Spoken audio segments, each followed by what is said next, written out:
오늘 밤이야. 약만 제대로 먹이면 병원에서 치매 소견 바로 나와. 현관문이 손가락 하나 들어갈 만큼만 열려 있었어요. 그 틈 사이로 새어나온 며느리 서지연의 목소리는 낮고 차가웠죠. 윤명자는 보온통을 꼭 껴안은 채 숨을 죽였습니다. 새벽 4시부터 끓인 사골 국물이 아직도 따뜻했지만 그녀의 손끝은 점점 차갑게 식어갔어요. 후견인만 우리가 되면 끝이지.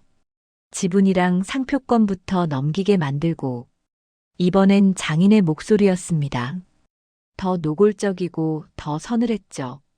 살아있어도 산 사람이 아니게 만드는 거야. 그 순간 명자의 귀가 멍해졌어요. 치매, 후견인, 약.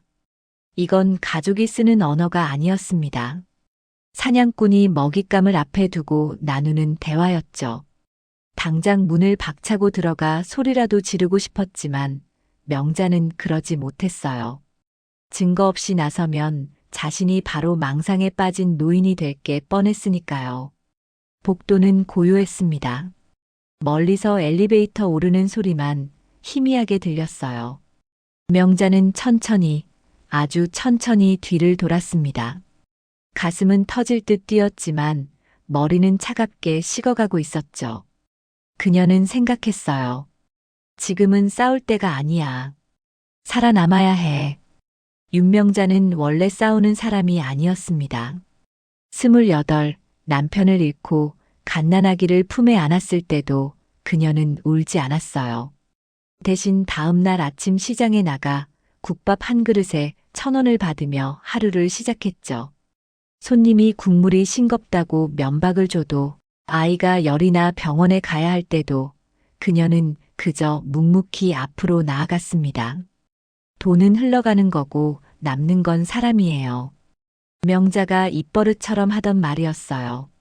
국밥집은 하나에서 둘로, 둘에서 5개로 늘어났습니다.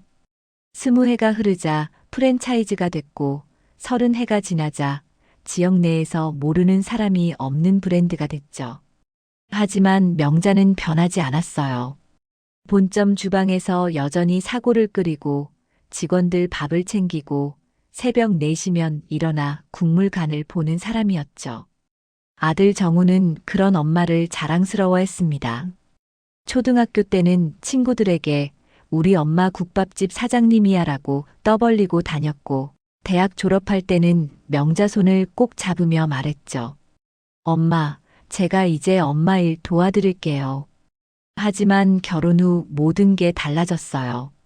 며느리 서지연이 들어온 뒤부터였죠. 지연은 처음부터 명자를 할 일 다 한 사람으로 대했습니다. 어머님, 이제 푹 쉬세요. 젊은 사람들이 해야죠. 친절한 말투였지만 그 안에는 날이 서 있었어요. 명자가 매장에 나가려 하면 고객들이 불편해해오라고 말렸고, 회의에 참석하려 하면 복잡한 얘기라 어머님은 안 들으셔도 돼요라며 자리를 뺐습니다. 정우는 그럴 때마다 아내 편을 들었어요. 엄마, 지연이 말도 맞잖아요. 이제 좀 쉬셔야죠. 쉬라는 말이 이렇게 외롭게 들릴 줄은 몰랐습니다. 명자는 점점 집 안으로 밀려났고 회사는 점점 멀어졌어요. 그래도 손주 시훈이만큼은 명자의 전부였죠. 7살 시훈이는 명자가 오면 할미 하고 달려와 안겼고 명자가 끓인 국밥을 제일 맛있다고 했습니다. 그래서 명자는 오늘 아침 일찍부터 준비했어요. 시훈이 생일이니까요. 사골을 삶고 파를 썰고 보온통에 담으면서 생각했죠. 이 아이만큼은 내가 지켜야지. 새 장난감도 샀습니다. 요즘 아이들이 좋아한다는 로봇 장난감이었어요. 비싸긴 했지만 손주 앞에서 돈 아까울 일이 어디 있겠어요. 교육비 봉투도 두툼하게 챙겼습니다. 시윤이가 크면 피아노도 배우고 태권도도 배우고 하고 싶은 거 다 하게 해주고 싶었거든요. 그런데 아파트 복도에 도착했을 때 현관문이 조금 열려 있었습니다. 명자는 도어락 버튼 앞에서 손을 멈췄어요. 안에서 목소리가 들렸거든요. 지연의 목소리였습니다. 평소보다 낮고 평소보다 날카로웠죠. 오늘 밤이야. 약만 제대로 먹이면 병원에서 치매 소견 바로 나와. 명자의 심장이 쿵 내려앉았어요. 치매? 누구를? 후견인만 우리가 되면 끝이지. 장인의 목소리가 이어졌습니다. 지연 아버지, 그 사람은 명자가 딱 한 번 만났을 때부터 왠지 마음에 들지 않았어요. 옷차림은 말끔했지만 눈빛이 너무 계산적이었죠. 지분이랑 상표권부터 넘기게 만들어. 살아있어도 산 사람이 아니게. 그제야 명자는 깨달았습니다. 나를 얘기하는 거구나. 손이 떨렸어요. 보온통을 떨어뜨릴 뻔했죠. 30년 넘게 국밥을 끓이며 단련된 손이 이렇게 떨린 건 처음이었습니다. 치매라니요. 후견인이라니요. 약이라니요. 이건 가족의 대화가 아니었어요. 강도가 계획을 짜는 소리였습니다. 명자는 당장 문을 열고 싶었어요. 소리라도 지르고 싶었죠. 나 멀쩡해. 내가 왜 치매야? 하고요. 하지만 손은 움직이지 않았습니다. 머릿속에서 차가운 목소리가 속삭였거든요. 증거가 없어. 지금 들어가면 넌 그냥 미친 노인이 될 뿐이야. 안에서 지연의 웃음소리가 들렸어요. 낮고 만족스러운 웃음이었습니다. 아버지, 이번 주면 다 끝나요. 어머님 통장이며 인감이며 다 우리 손에 들어와요. 잘했어. 우리 딸이 역시 똑똑해. 명자는 천천히 뒤를 돌았습니다. 복도는 너무 조용했어요. 형광등 불빛만 하얗게 깔려 있었죠. 그녀는 한 발 한 발 엘리베이터 쪽으로 걸었습니다. 보온통 속 국물이 출렁거렸지만 한 방울도 흘리지 않았어요. 엘리베이터 안에서 명자는 거울을 봤습니다. 72, 주름진 얼굴과 희끗희끗한 머리카락. 하지만 눈만은 아직 흐리지 않았죠.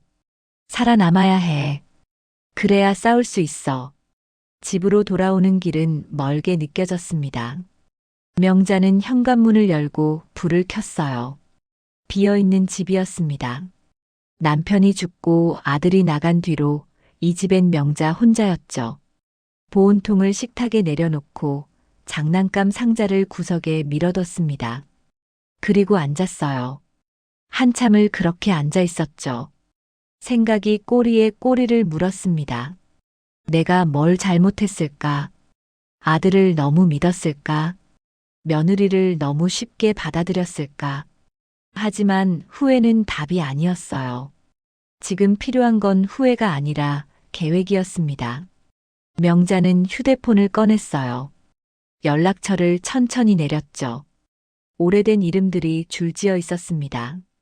국밥집 시작할 때부터 함께한 사람들, 어려울 때 손 내밀어준 사람들. 그중 하나가 눈에 들어왔어요. 김태준 변호사. 명자와 30년 가까이 알고 지낸 사람이었습니다. 프랜차이즈 계약할 때도 건물 매매할 때도 항상 함께였죠. 믿을 수 있는 사람이었어요. 하지만 전화는 하지 않았습니다. 아직은 아니었어요. 먼저 해야 할 일이 있었으니까요. 명자는 방으로 들어가 옷장을 열었습니다. 깔끔하게 정리된 옷들 사이로 손을 넣어 구석진 곳을 더듬었죠. 낡은 가방이 만져졌어요. 오래전 남편이 쓰던 가방이었습니다. 가방을 열자 서류 뭉치가 나왔어요. 회사 지분 증서, 건물 등기부, 통장 사본들.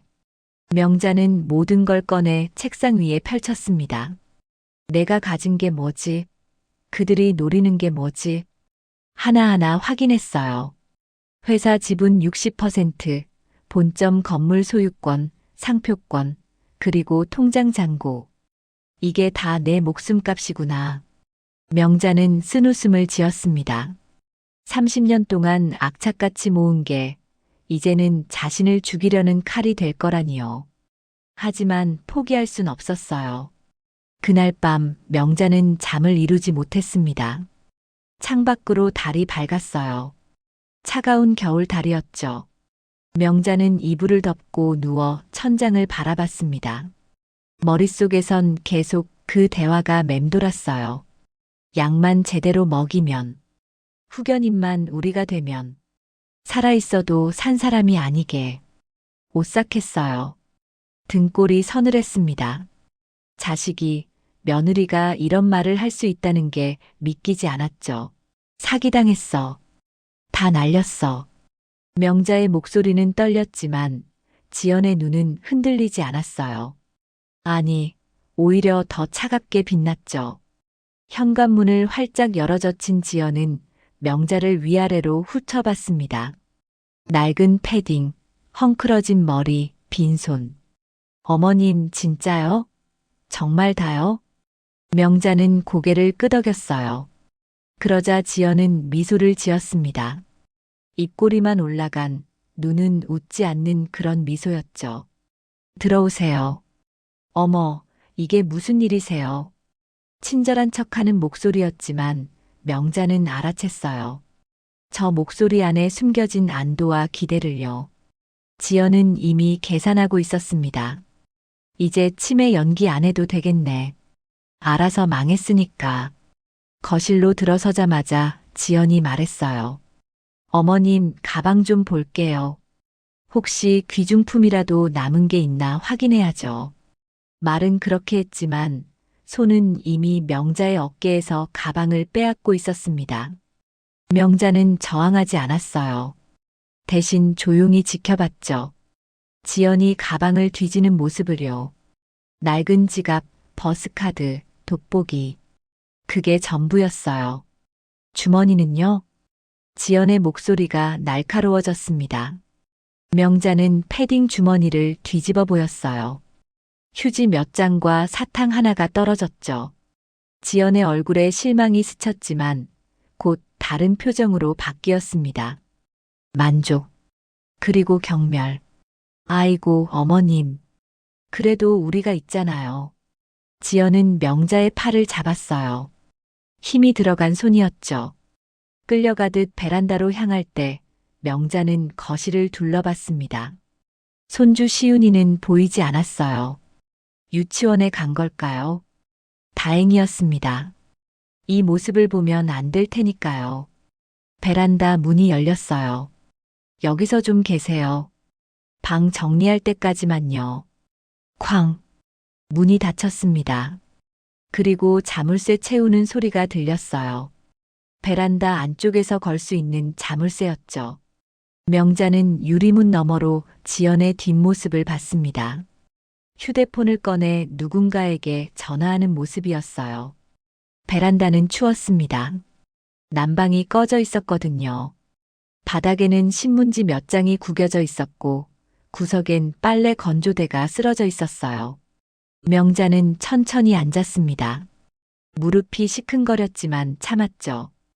유리문 너머로 거실이 보였어요. 지연은 소파에 앉아 유유히 커피를 마시고 있었습니다. 그 모습을 보며 명자는 생각했어요. 저 사람은 처음부터 날 사람으로 안 봤구나. 가슴이 아팠지만 명자는 울지 않았습니다.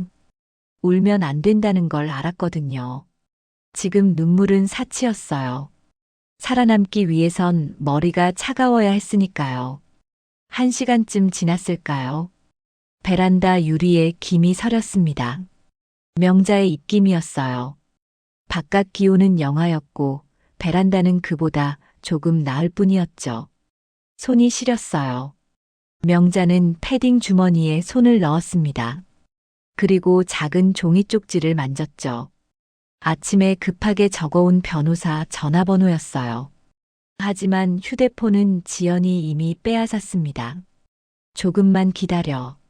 조금만.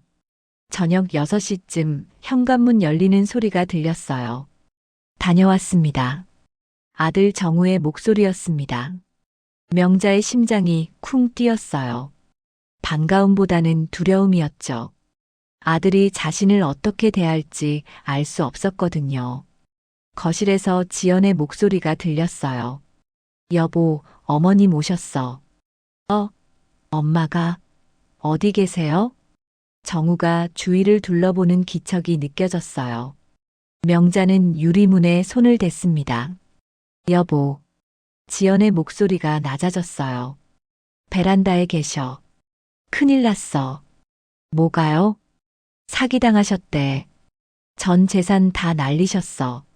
잠시 침묵이 흘렀어요. 명자는 숨을 죽이고 기다렸습니다. 아들이 뭐라고 할지요. 진짜요? 정우의 목소리는 놀람보다는 당혹스러움에 가까웠어요. 응. 나도 깜짝 놀랐어. 그래서 일단 베란다에 계시라고 했어. 정신 좀 차리실 때까지. 베란다요? 지금 날씨예요? 명자는 가슴이 뛰었어요. 아들이 문을 열어줄까요? 여보. 지연의 목소리가 더 낮아졌습니다. 하지만 베란다까지 또렷하게 들렸어요. 빚쟁이들 우리 집까지 오면 당신 책임질 거야? 시윤이는? 애한테 무슨 짓이야. 하지만 엄마가 뭐? 당신 엄마가 우리 인생까지 망쳐야 돼? 당신이 선택해. 엄마 아니면 우리 가족. 침묵. 긴 침묘이었어요. 명자는 유리문에 이마를 댔습니다. 차가운 유리가 피부에 닿았지만 그것보다 더 차가운 건 아들의 침묵이었죠. 알았어요. 정우의 목소리가 들렸어요. 작고 떨리는 목소리였습니다. 발소리가 멀어졌어요. 방으로 들어가는 소리였죠. 베란다 문은 열리지 않았습니다. 명자는 그 자리에 주저앉았어요. 다리에 힘이 풀렸거든요. 30년 동안 국밥집 주방에 서며 단련된 다리가 지금은 종이처럼 힘없이 꺾였습니다. 정우야. 목구멍까지 올라온 이름을 삼켰어요. 불러봤자 소용없다는 걸 알았으니까요.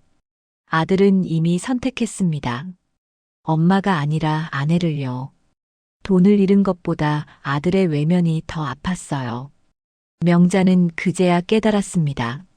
자신이 진짜 잃어버린 건 돈이 아니라 가족이었다는 걸요. 밤이 깊어갔어요. 베란다는 점점 추워졌습니다. 명자는 신문지를 주워 몸에 둘렀어요. 남편이 죽던 날 밤이 떠올랐죠. 그때도 이렇게 추웠습니다. 병원 복도 의자에 앉아 밤을 새웠을 때요. 하지만 그땐 아들이 있었어요. 어린 정우가 명자 무릎에 얼굴을 묻고 울었죠. 엄마, 무서워. 괜찮아. 엄마가 있잖아. 그때 명자는 약속했어요. 이 아이를 끝까지 지키겠다고요. 굶어도 아파도 이 아이만은 행복하게 키우겠다고요. 그런데 지금은요? 명자는 쓴웃음을 지었습니다. 아이를 너무 잘 키운 게 잘못이었을까요? 아니면 며느리를 잘못 만난 게 화근이었을까요? 아니야. 명자는 고개를 저었어요. 잘못은 저 사람들한테 있어. 내가 아니라. 자정쯤 베란다 문이 살짝 열렸어요. 명자는 깜짝 놀라 고개를 들었습니다. 지연이었어요. 손에 종이컵 하나를 들고 있었죠. 어머님, 물이요. 컵을 바닥에 툭 내려놓는 소리가 냉정했어요. 명자는 컵을 보았습니다. 물이 반도 안 차 있었죠. 내일 아침에 이야기해요. 어디 갈 때라도 있으시면 좋을 텐데. 지연은 그 말을 남기고 문을 닫았어요. 다시 자물쇠 채우는 소리가 들렸습니다. 명자는 종이컵을 들었어요. 물은 미지근했습니다. 아니, 차가웠죠. 하지만 마셨어요. 목이 말랐으니까요. 컵을 내려놓으며 명자는 생각했습니다. 갈 때라고. 갈 곳은 있었어요. 본점 건물 옥상에 작은 사무실이 있었거든요. 명자가 가끔 쓰던 공간이었죠. 하지만 지금 그곳에 가면 어떻게 될까요? 지연은 곧바로 알아낼 거예요. 그리고 그곳마저 빼앗으려 할 거예요. 아니야. 아직은 안 돼. 명자는 신문지를 다시 몸에 둘렀습니다. 추웠지만 참을 만했어요. 30년 전 국밥집 시작할 때보다는 나았으니까요. 그땐 난방도 없는 지하 단칸방에서 아들과 둘이 겨울을 났었죠. 그때도 견뎠잖아. 지금도 견딜 수 있어. 새벽 4시 명자는 잠에서 깼어요. 아니, 사실 잠들지도 못했죠. 추위와 근심 때문에요.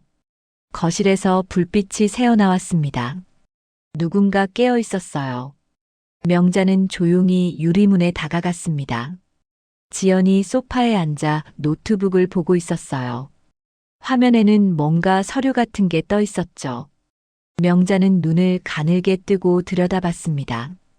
후견인 신청서. 심장이 쿵 내려앉았어요. 저 사람은 이미 준비하고 있었던 거예요. 명자가 사기를 당했든 치매가 걸렸든 어떻게든 후견인이 되려고요. 지연은 휴대폰으로 누군가와 문자를 주고받았어요. 명자는 입술을 깨물었습니다. 아마 장인일 거예요. 저 둘은 지금 계획을 짜고 있는 거죠. 이대로는 안 돼. 명자는 주머니에서 종이 쪽지를 꺼냈어요. 변호사 전화번호가 적힌 쪽지였죠. 하지만 휴대폰이 없었습니다. 지연이 빼앗아갔으니까요. 어떻게 하지? 그때 명자는 베란다 구석에 놓인 낡은 화분을 봤어요. 죽은 식물이 꽂혀 있는 화분이었죠. 흙이 말라 있었어요. 명자는 종이 쪽지를 조심스럽게 접어 화분 밑에 숨겼습니다. 언젠가 필요할 거예요. 지금은 아니어도요. 아침 7시 베란다 문이 다시 열렸어요. 이번엔 정우였습니다. 아들은 명자를 보더니 눈을 피했어요. 죄책감 때문이었을까요? 아니면 그냥 귀찮아서였을까요? 엄마, 일단 나오세요. 명자는 천천히 일어섰어요. 온몸이 욱신거렸습니다. 하룻밤 베란다에서 지낸 대가였죠. 하지만 내색하지 않았어요. 약한 모습을 보이면 안 됐으니까요. 거실로 나오자 지연이 식탁에 앉아 있었어요. 앞에는 빵 한 조각과 우유 한 잔이 놓여 있었습니다. 어머님 드세요. 명자는 앉았어요. 빵을 집어들었지만 먹지는 않았습니다. 목구멍으로 넘어가지 않았거든요. 어머님, 지연이 입을 열었어요. 정말 다 잃으신 거 맞죠? 숨겨둔 통장이나 그런 거 없으시죠? 명자는 고개를 저었어요. 없어. 다 날렸어. 정말요? 정말이야. 지연은 정우를 쳐다봤어요. 정우는 입술을 깨물며 고개를 돌렸죠. 그럼 어머님, 앞으로 어떻게 하실 건데요? 여기 계속 계실 순 없잖아요. 날카로운 말이었어요. 명자는 대답하지 않았습니다. 대답할 수도 없었죠. 여보. 지연이 정우를 불렀어요. 당신이 말해. 어머니한테. 정우는 한참을 입을 열지 못했어요. 하지만 결국 말했습니다. 엄마, 일단 며칠만 계세요. 그동안 갈 곳 알아보시고. 명자는 아들을 똑바로 봤어요. 정우는 눈을 마주치지 못했습니다. 이 아이도 알고 있구나. 자기가 뭘 하고 있는지. 하지만 아들은 선택했어요. 엄마가 아니라 편한 쪽을요. 그날 오후 명자는 거실 구석에 앉아 있었어요.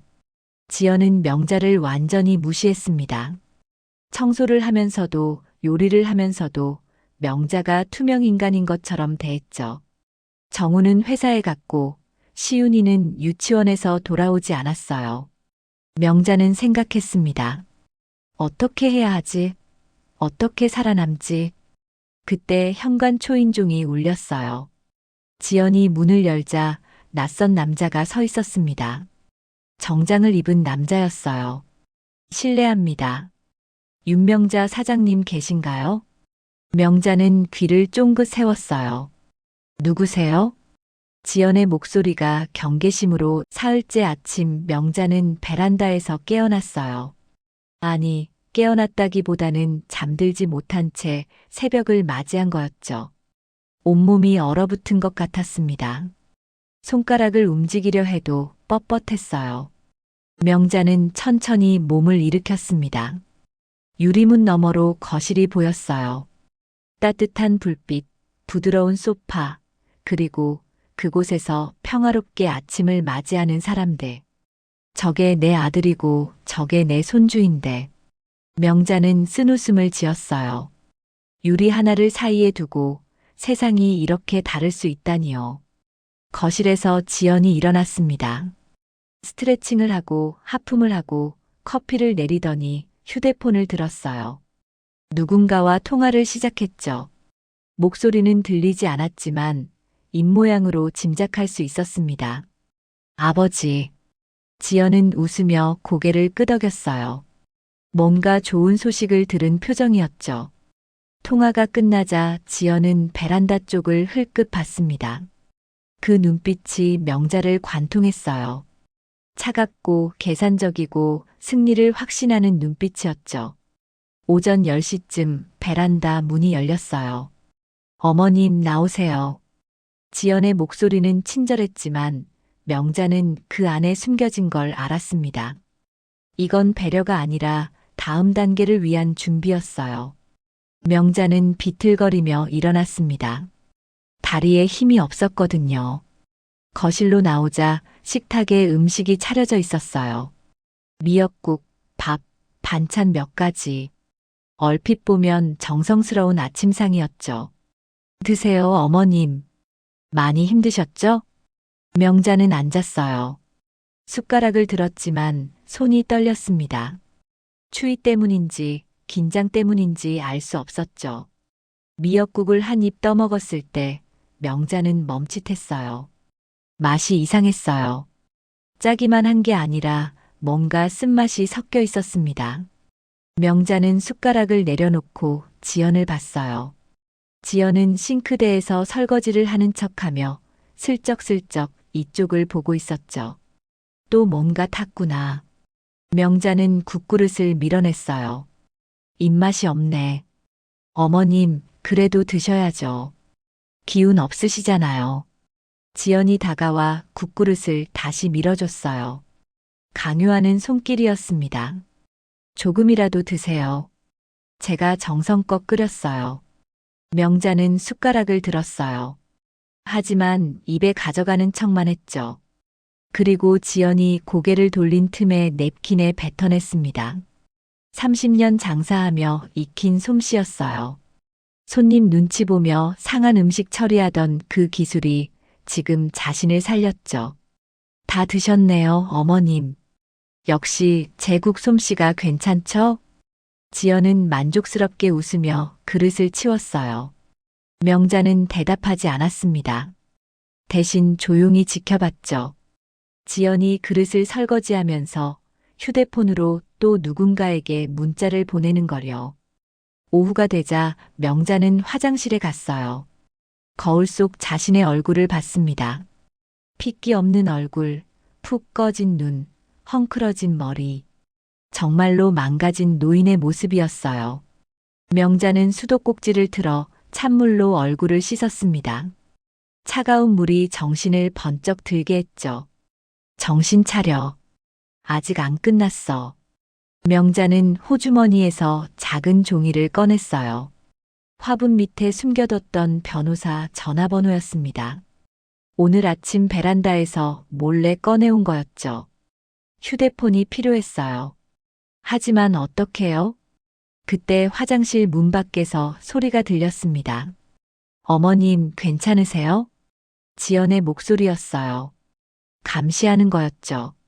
명자는 물을 내리고 문을 열었습니다. 응, 괜찮아. 그럼 거실로 나오세요. 제가 드릴 말씀이 있어요.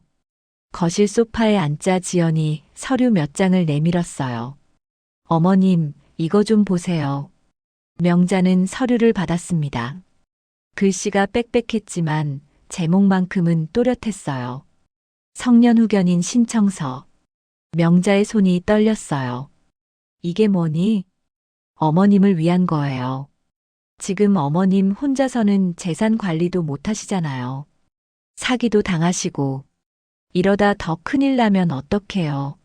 지연의 목소리는 부드러웠지만 그 안엔 쇠가 박혀 있었어요. 그래서 저희가 어머님 후견인이 되려고요. 법적으로 어머님을 보호하는 거예요. 보호? 명자는 서류를 내려놓았어요. 난 보호받을 필요 없어. 멀쩡해. 어머님. 지연의 목소리가 차갑게 식었습니다. 멀쩡하시면 전 재산을 사기꾼한테 날리세요? 멀쩡하시면 빚쟁이들한테 쫓기세요? 그건 어머님 현실을 보세요. 지금 어머님은 판단력이 흐려진 상태예요. 병원 가서 검사 받으셔야 해요. 명자는 입술을 깨물었어요. 이게 바로 그날 밤 들었던 대화였죠. 병원에서 치매 소견 바로 나와.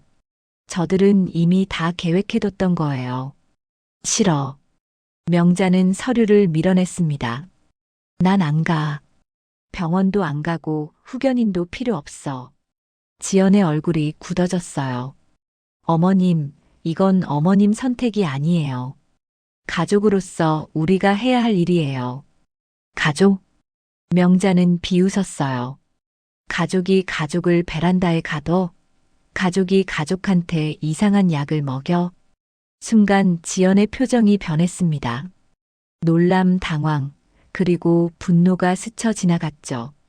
무슨 말씀을 하시는 거예요? 넌 내가 몰랐을 줄 알았지. 국에 뭘 탔는지. 지연의 눈이 가늘어졌어요. 어머님, 지금 망상 증세까지 있으시네요. 역시 빨리 병원 가셔야겠어요. 망상이 아니야. 명자는 소리쳤어요. 하지만 지연은 차분했습니다. 오히려 만족스러워하는 것 같았죠. 여보, 여기 좀 와봐요. 지연이 방을 향해 소리쳤어요. 정우가 나왔습니다. 왜 그래요? 어머님이 지금 이상한 말씀하세요. 제가 음식에 약을 탔대요. 정우는 명자를 봤어요. 명자도 아들을 봤죠. 하지만 정우는 고개를 저었습니다. 엄마, 그런 말씀하시면 안 돼요. 정우야, 엄마 말 좀 들어봐. 저 사람들이. 엄마. 정우가 소리쳤어요. 명자는 움찔했죠. 엄마, 제발. 더 이상 이러지 마세요. 지연이가 얼마나 고생하는데요. 병원 가세요. 검사 좀 받으시고요. 명자는 아들을 똑바로 봤어요. 정우는 눈을 피했습니다. 그 순간 명자는 깨달았어요. 이 아이도 알고 있구나. 뭔가 잘못됐다는 걸. 그런데 모른 척하고 있어.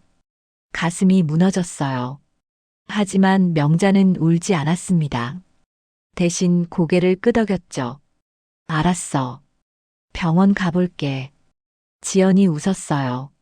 승리한 사람의 미소였습니다. 그날 밤 명자는 다시 베란다에 있었어요. 하지만 이번엔 달랐습니다. 명자는 계획을 세우고 있었거든요. 저들이 원하는 대로 해주되 자신의 방식으로요. 완전히 미친 노인이 되자. 그래야 저들이 방심해요. 그래야 실수를 해요. 명자는 베란다 창문을 조금 열었어요. 찬바람이 들어왔지만 개의치 않았습니다. 대신 밖을 내다봤죠. 아파트 단지, 가로등, 멀리 보이는 편의점 불빛. 그리고 명자는 봤어요. 1층 경비실에서 경비 아저씨가 담배를 피우는 걸요. 저 사람. 명자는 기억을 더듬었어요. 그 경비 아저씨는 명자 국밥집 단골이었습니다. 몇 년 전까지 본점 근처에 살다가 이쪽으로 이사 왔다고 했었죠. 혹시 날 알아볼까? 희망이었지만 동시에 위험이기도 했어요. 만약 지연이 알면 경비 아저씨까지 막아버릴 테니까요. 명자는 조심스럽게 베란다 창문 틈으로 손을 내밀었어요. 그리고 작은 종이 쪽지를 구겨 아래로 떨어뜨렸습니다. 바람에 날려 어디로 갈지 몰랐지만 일단 시도는 해봐야 했어요. 종이는 빙글빙글 돌며 떨어졌습니다. 그리고 경비실 앞 화단에 떨어졌어요. 명자는 숨을 죽였어요. 경비 아저씨가 알아챌까요? 다음 날 아침 지연이 명자를 깨웠어요. 어머님 일어나세요. 병원 가야죠. 명자는 천천히 눈을 떴습니다. 몸은 천근만근이었지만 정신만큼은 또렷했어요. 병원? 네, 어제 약속하셨잖아요. 검사 받으러 가신다고. 지연은 옷가지를 들고 있었어요. 명자의 옷이 아니라 이상한 옷이었습니다. 낡고 촌스럽고 얼룩이 진 옷이었죠. 이거 입으세요. 왜 이걸? 어머님 옷은 다 빨래 중이에요.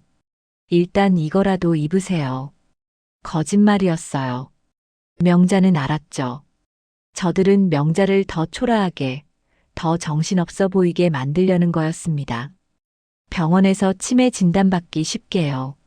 명자는 옷을 입었어요. 거울을 보니 정말로 정신 나간 노인 같았습니다. 하지만 명자는 웃었어요. 속으로요. 좋아. 원하는 대로 해줄게. 차를 타고 병원으로 가는 길 명자는 창밖을 봤어요. 익숙한 거리였습니다. 명자가 30년간 장사하던 동네였거든요. 저기 모퉁이에 본점이 있고 저기 건물은 명자가 산 거고 저 골목엔 단골들이 살고 그런데 지금은 그 모든 게 멀게만 느껴졌어요. 어머님 병원 도착했어요. 차가 섰습니다. 정신건강의학과라고 쓰인 건물 앞이었어요. 명자는 천천히 내렸죠. 저 화장실 좀. 어머님 안에 있어요. 들어가서 하세요. 지연이 명자 팔을 잡았어요. 놓아주지 않으려는 손길이었습니다. 병원 안으로 들어갔어요. 접수대에서 지연이 뭐라고 말했고 간호사가 고개를 끄덕이며 명자를 봤습니다. 그 눈빛에서 명자는 읽었어요. 불쌍한 치매 노인. 진료실로 안내받았어요. 의사는 중년 남자였습니다. 친절해 보였지만 명자는 조심스러웠죠. 어르신 앉으세요. 오늘 어떻게 오셨어요? 의사가 물었어요. 명자가 대답하기도 전에 지연이 끼어들었습니다. 선생님, 어머님이 요즘 이상하세요. 사기당했다고 하시고 음식에 약 탔다고 하시고. 아, 그렇군요. 의사는 기록을 적었어요. 명자는 지연을 봤습니다. 저 사람은 지금 명자를 미친 사람으로 만들고 있었어요. 어르신, 오늘 날짜 아세요? 의사가 물었어요. 명자는 대답하려다 멈췄습니다. 그리고 생각했죠. 지금 뭐라고 대답해야 하지? 정확히 대답하면 정상이에요. 그럼 치매 진단 다음 날 아침 명자는 일부러 늦잠을 잤어요. 아니, 정확히는 자는 척했죠. 베란다 바닥에 웅크린 채 눈만 살짝 뜨고 거실을 관찰했습니다. 지연은 평소보다 일찍 일어나 휴대폰으로 통화를 했어요. 목소리를 낮추고 있었지만 조용한 새벽엔 단어 몇 개가 들렸죠.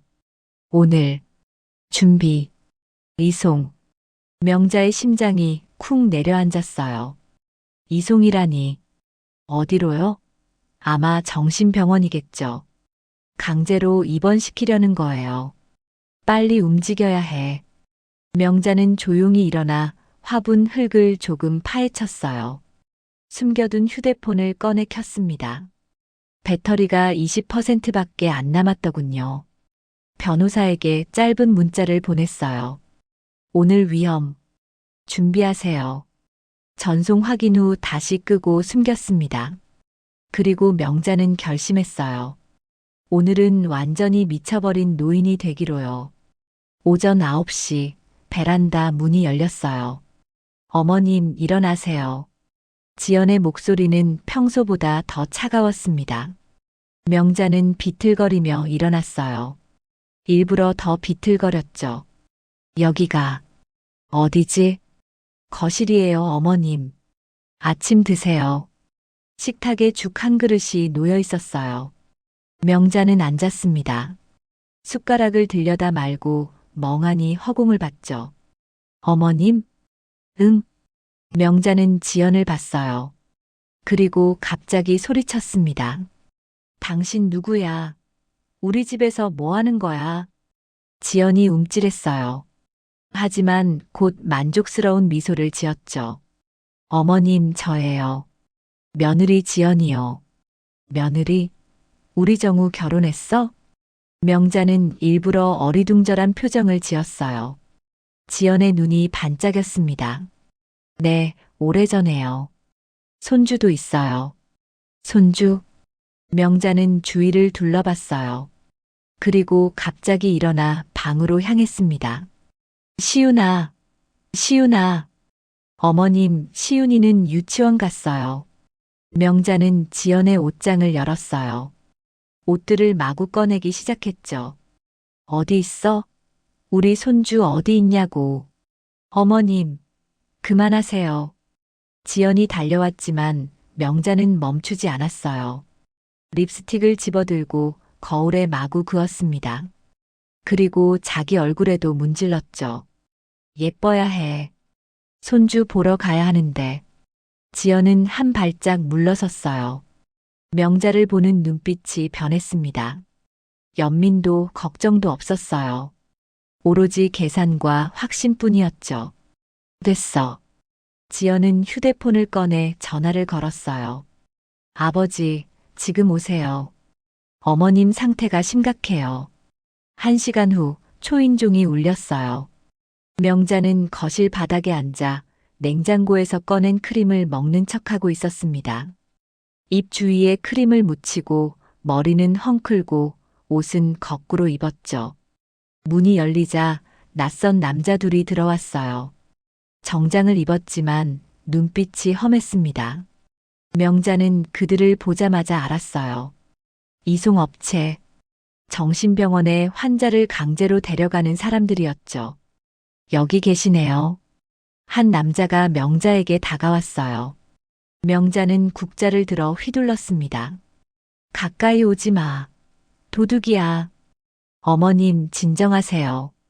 우리는 도와드리러 온. 도와줘? 거짓말. 내 돈 가져가려고 왔지. 명자는 소리치며 뒤로 물러났어요. 하지만 남자는 숙련된 솜씨로 명자의 손목을 잡았습니다. 잠깐만 진정하세요. 나라고. 명자는 버둥거렸어요. 진짜로 무서웠습니다. 이대로 끌려가면 정말 끝이었으니까요. 다른 남자가 가방에서 뭔가를 꺼냈어요. 부드러운 끈이었습니다. 손목에 채우는 거였죠. 안 돼. 명자는 발버둥 쳤지만 소용없었어요. 끈이 손목에 감겼습니다.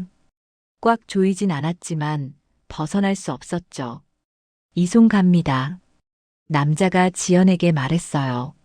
지연은 고개를 끄덕였습니다. 그 얼굴엔 미소까지 떠 있었어요. 명자는 끌려나갔어요. 복도로 엘리베이터 쪽으로요. 복도에는 이웃들이 나와 있었어요. 옆집 아줌마, 아래층 할머니, 건너편 아저씨. 모두 수군거렸죠. 무슨 일이야? 저 어르신 치매래. 아이고, 안 됐네. 명자는 그들을 봤어요. 도움을 청하고 싶었습니다. 하지만 지연이 먼저 말했죠. 죄송해요. 어머님이 치매가 심해지셔서요. 병원 모시고 가는 길이에요. 아, 그러시구나. 힘드시겠어요. 괜찮아요. 가족이 돌봐야죠. 이웃들은 동정 어린 눈빛으로 명자를 봤어요. 그리고 문을 닫았습니다. 아무도 이상하게 생각하지 않았어요. 치매 노인을 병원에 데려가는 건 자연스러운 일이었으니까요. 명자는 절망했어요. 아무도 안 믿어줘. 엘리베이터 앞에 도착했습니다. 버튼을 누르고 기다렸어요. 숫자가 올라갔죠. 4층, 5층. 그때였어요. 엘리베이터 문이 열리며 누군가 뛰쳐나왔습니다. 엄마. 정우였어요. 명자는 눈이 커졌어요. 아들이 회사 갔다고 했는데요. 정우는 숨을 헐떡이며 명자에게 달려왔습니다. 그리고 이송업체 남자들을 막아섰죠. 뭐 하는 거예요? 내 엄마한테. 보호자분 동의하에. 무슨 동의? 나는 동의 안 했어요. 정우는 명자의 손목에 감긴 끈을 봤어요. 그 순간 얼굴이 하얗게 질렸습니다. 이게 뭐예요? 왜 우리 엄마를 묶어요? 여보. 지연이 급하게 다가왔어요. 진정해요. 어머님 안전을 위해서. 안전? 이게 안전이에요? 정우는 지연을 똑바로 봤어요. 명자는 그 눈빛을 봤습니다. 분노, 배신감, 그리고 깨달음. 여보, 우리 어머님 병원 모시고 가기로 했잖아요. 내가 언제 강제 이송하래요? 언제 이런 사람들 부르래요? 어머님 상태가 심각해서. 심각하면 내가 모시고 가요. 왜 이렇게 해요? 정우의 목소리가 커졌어요. 이웃들이 다시 문을 열었습니다. 뭐야, 또 뭐야? 아들이 왜 저래? 지연의 얼굴이 굳어졌어요. 계획이 틀어지고 있었죠. 여보, 사람들 보는데. 보면 어때요? 우리 엄마 이렇게 끌고 가는 거 보라고 해요. 정우는 남자들에게 소리쳤습니다. 당장 손 놔요. 경찰 불러요. 그 순간 엘리베이터에서 또 누군가 내렸어요. 양복을 입은 남자 둘. 한 명은 경찰복을 입었고 한 명은 변호사였어요. 김태준 변호사. 명자는 눈물이 날 뻔했어요. 문자를 받고 정말 온 거예요. 무슨 일입니까? 경찰이 물었어요. 변호사는 서류를 꺼내들었죠. 윤명자 사장님 사건 관련해서 왔습니다. 지연의 얼굴이 새하얗게 변했어요. 거실로 다시 들어왔을 때 분위기는 완전히 달라져 있었어요. 경찰과 변호사가 소파에 앉았고 이송업체 사람들은 구석에 서 있었습니다. 지연은 초췌한 얼굴로 의자에 앉았고 정우는 명자 옆에 섰죠. 변호사가 서류를 펼쳤어요. 윤명자 사장님 명의로 된 대출이 최근 3건 실행됐습니다. 총 5억. 하지만 사장님은 이에 대해 전혀 모르고 계셨죠. 그건 지연이 말하려 했지만 변호사는 계속했어요. 또한 후견인 신청서가 법원에 제출됐습니다. 하지만 본인 동의 없이 진행됐고요. 경찰이 지연을 봤어요. 이에 대해 설명해 주시겠습니까? 지연은 입술을 깨물었어요. 그리고 장인에게 전화를 걸려 했죠. 하지만 경찰이 막았습니다. 일단 진술부터 들어야겠습니다. 정우는 명자를 봤어요. 명자도 아들을 봤죠. 정우의 눈에 눈물이 고였습니다. 엄마, 미안해요. 내가 몰랐어요. 명자는 고개를 저었어요. 알았어. 넌 알았어. 그냥 모른 척 했을 뿐이지. 정우는 고개를 떨궜어요. 부정할 수 없었죠. 그래도 내가 막았어야 했어요. 엄마를 이렇게 만들면 안 됐어요. 변호사는 명자에게 물었어요. 사장님 괜찮으세요? 명자는 손목의 끈을 내려다봤어요. 정우가 얼른 풀어줬습니다. 손목에 자국이 남아 있었죠. 괜찮아요. 명자의 목소리는 떨렸지만 분명했어요. 이제 괜찮아요. 경찰은 지연에게 경고했어요. 일단 조사가 필요합니다. 출석 요구서 나가면 협조해 주시기 바랍니다. 지연은 대답하지 않았어요. 그저 바닥만 봤죠. 경찰과 변호사가 나간 뒤 거실은 조용했어요. 너무 조용했습니다. 정우가 먼저 입을 열었어요. 엄마, 내가 바보였어요. 명자는 아들을 봤어요. 정우는 울고 있었습니다. 엄마가 사기당했다고 했을 때 난 의심했어야 했어요. 엄마가 그럴 리 없다고 생각했어야 했어요. 정우야. 근데 난 편한 쪽을 택했어요. 지연이 말을 믿는 게 더 쉬웠으니까.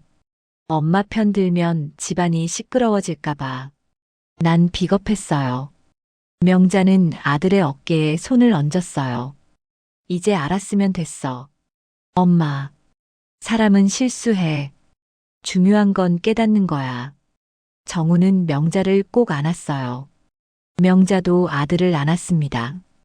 오랜만에 포옹이었죠. 그때 방문이 열렸어요. 작은 발소리가 들렸습니다. 시윤이었어요. 할미. 시윤이는 명자에게 달려왔어요. 명자는 손주를 안았습니다. 따뜻했어요.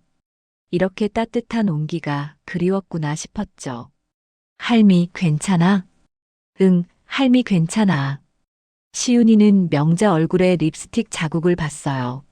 할미, 왜 이렇게 했어? 명자는 웃었어요. 진짜 웃음이었습니다.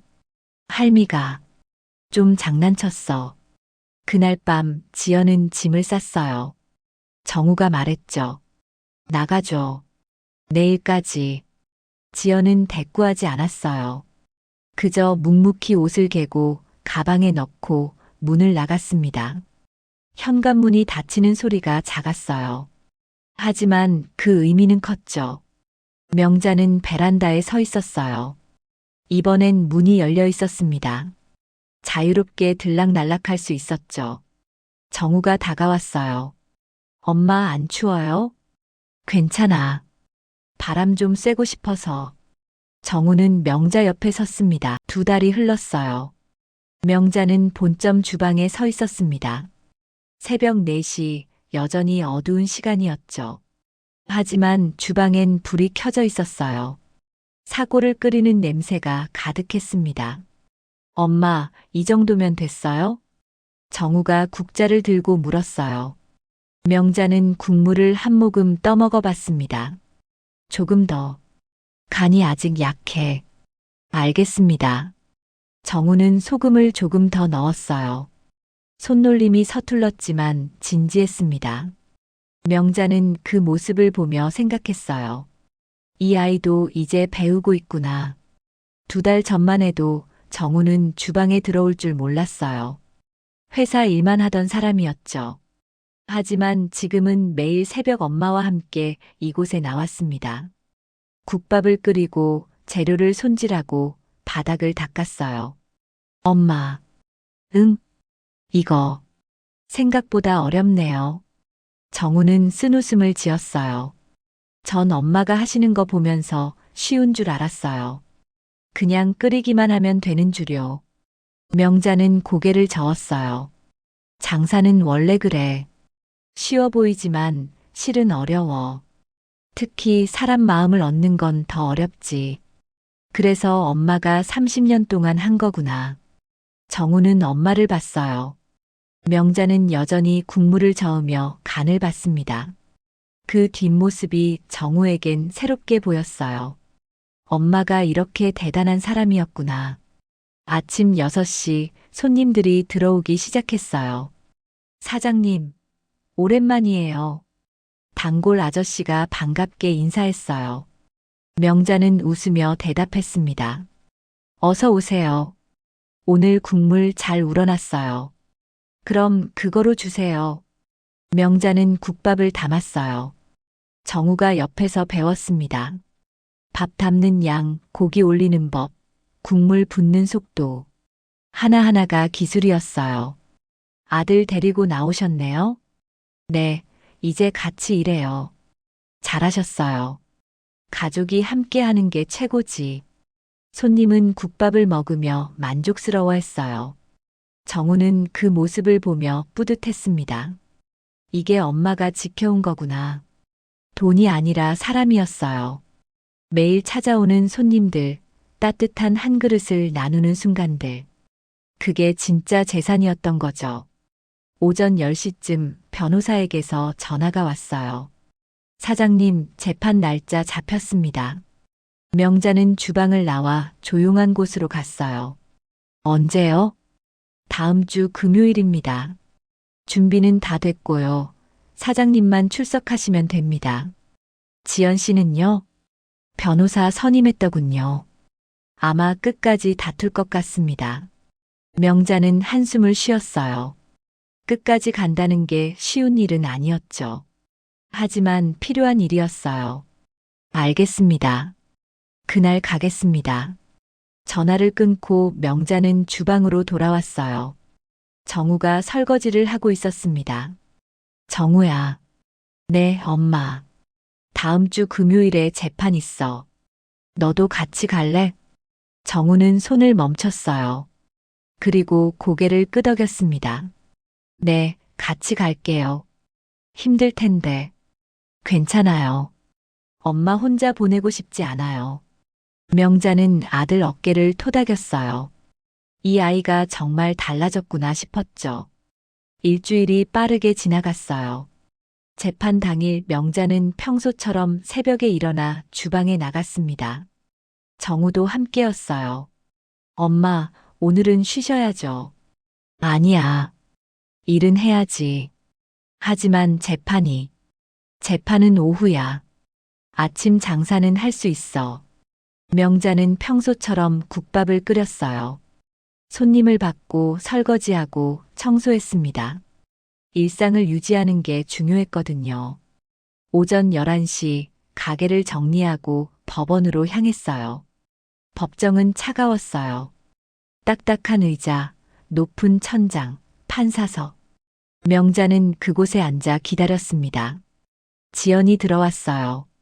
2달 만에 보는 얼굴이었죠. 여전히 말끔했지만 눈가에 피로가 역력했어요. 지연은 명자를 봤습니다. 명자도 지연을 봤죠. 눈이 마주쳤지만 아무 말도 하지 않았어요. 재판을 시작하겠습니다. 판사의 목소리가 울렸어요. 재판은 길었어요. 변호사가 증거를 제출했습니다. 대출 서류, 후견인 신청서, 병원 기록, 그리고 녹음 파일. 이건 뭡니까? 판사가 물었어요. 변호사는 대답했죠. 피고인 서지연 씨와 그 부친이 나눈 대화입니다. 원고 윤명자 사장님을 상대로 한 계획을 논의한 내용이 담겨 있습니다. 지연의 얼굴이 하얗게 질렸어요. 이건 어떻게? 녹음이 재생됐습니다. 오늘 밤이야. 약만 제대로 먹이면 병원에서 치매 소견 바로 나와. 후견인만 우리가 되면 끝이지. 법정이 조용해졌어요. 지연의 변호사가 벌떡 일어났습니다. 이에 있습니다. 이 녹음은 동의 없이 기각합니다. 증거로 채택하겠습니다. 판사는 단호했어요. 재판이 진행될수록 지연의 얼굴은 더 굳어졌어요. 변명할 여지가 없었죠. 증거가 너무 명확했으니까요. 피고인 측 할 말 있습니까? 지연의 변호사는 고개를 저었어요. 지연도 아무 말하지 못했습니다. 그럼 판결은? 잠깐만요. 명자가 일어섰어요. 모두 명자를 봤습니다. 말씀드려도 될까요? 판사가 고개를 끄덕였어요. 명자는 심호흡을 했습니다. 전 처벌을 원하지 않습니다. 법정이 술렁였어요. 변호사도 정우도 놀란 표정을 지었죠. 사장님. 변호사가 속삭였지만 명자는 고개를 저었어요. 하지만 사과는 받고 싶습니다. 진심 어린 사과요. 명자는 지연을 똑바로 봤어요. 그리고 다시는 이런 일이 없기를 바랍니다. 저한테도 다른 누구한테도요. 지연은 고개를 숙였어요. 어깨가 떨렸습니다. 판사는 잠시 생각하더니 말했어요. 원고 측 의견 받아들이겠습니다. 다만 피고인은 사회봉사 200시간과 상담 치료를 받을 것을 명합니다. 망치 소리가 울렸어요. 재판이 끝났습니다.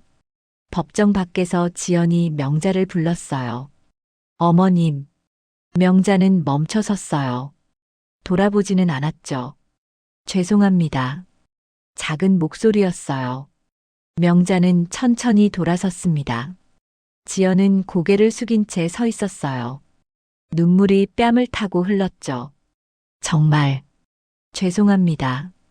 변명의 여지가 없어요. 알아요. 명자는 조용히 대답했어요. 근데 왜 그랬어요? 왜 그렇게까지 했어요? 지연은 한참을 말하지 못했어요. 그러다 겨우 입을 열었습니다. 돈이 필요했어요. 아버지 빚도 있었고 저도 더 잘 살고 싶었어요. 그래서 사람을 해쳤어요? 지연은 고개를 떨궜어요. 명자는 한숨을 쉬었어요. 지연 씨, 돈은 중요해요. 하지만 사람보다 중요하지 않아요. 그걸 모르면 평생 불행할 거예요. 알겠습니다. 지연은 더 이상 말하지 못했어요. 그저 고개만 숙인 채 섰죠. 명자는 돌아섰어요. 정우가 기다리고 있었습니다. 엄마, 가요. 둘은 법원을 나왔어요. 밖은 화창했습니다. 겨울이었지만 햇살이 따뜻했죠. 엄마, 응? 왜 처벌 안 받게 하셨어요? 정우가 물었어요. 명자는 걸으며 대답했습니다. 처벌받는다고 사람이 변하진 않아. 깨달아야 변하지. 지연이가 깨달을까요? 모르지. 근데 기회는 줘야지. 명자는 하늘을 봤어요. 나도 인생에서 기회를 많이 받았어. 그러니 나도 줄 수 있어야지. 정우는 엄마를 봤어요. 존경스러웠습니다. 한 달 후 명자는 본점 2층에 작은 사무실을 차렸어요. 책상, 의자, 컴퓨터. 간단했지만 충분했죠. 정우는 그 옆방에 자리를 잡았습니다. 엄마, 이번 주 매출 정리했어요. 정우가 서류를 들고 왔어요. 명자는 받아봤습니다. 좋네. 지난주보다 올랐어. 손님들이 다시 찾아오는 것 같아요. 엄마가 돌아왔다는 소문 듣고요. 명자는 웃었어요.